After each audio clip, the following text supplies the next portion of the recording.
पहिल्यांदा लोकांचं आरोग्य हे अत्यंत महत्वाचं आहे आणि आरोग्याचं रक्षण हे झालंच पाहिजे।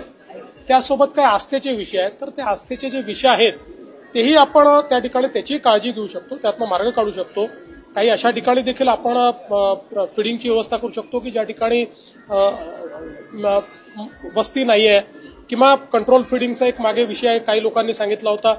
अशा वेगवेगळ्या पद्धतीनं आपण यातनं मार्ग काढू शकतो। हा वादाचा विषय नाहीये, हा समाजाचा विषय आहे। त्याच्यामुळे मला असं वाटतं समाजाचं आरोग्य आणि समाजाची आस्था या दोन्ही गोष्टी विचारात घेऊन योग्य प्रकारे या ठिकाणी आम्ही मार्ग काढण्याचा प्रयत्न करू। 15 ऑगस्टला मास्क बंदी बाबतचा विषय जो आहे तो चर्चेला जातोय। पहिल्यांदा तर या राज्य सरकारने असा कुठलाही निर्णय घेतलेला नाही। 1988 सालापासून हा निर्णय या ठिकाणी महाराष्ट्रात लागू आहे।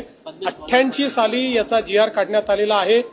अनेक महानगरपालिकांचे मी आता त्या ठिकाणी मलाही माहित नव्हतं, मलाही मीडियातनं समजलं, मलाही माहित नव्हतं की अशा प्रकारचा निर्णय आहे। पण ज्यावेळी मी बघितलं तर अनेक महानगरपालिकांना मी विचारलं की तुम्ही का असा निर्णय घेतला, त्यावेळेस त्यांनी 88चा GR मला पाठवला आणि त्यांनी हे देखील पाठवलं की दरवर्षी ते अशा प्रकारचा निर्णय घेत आहेत।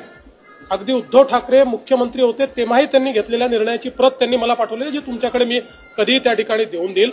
शेवटी सरकारला कोणी काय खावं हे ठरवण्यात काही इंटरेस्ट नाही, आमच्यासमोर खूप प्रश्न आहेत।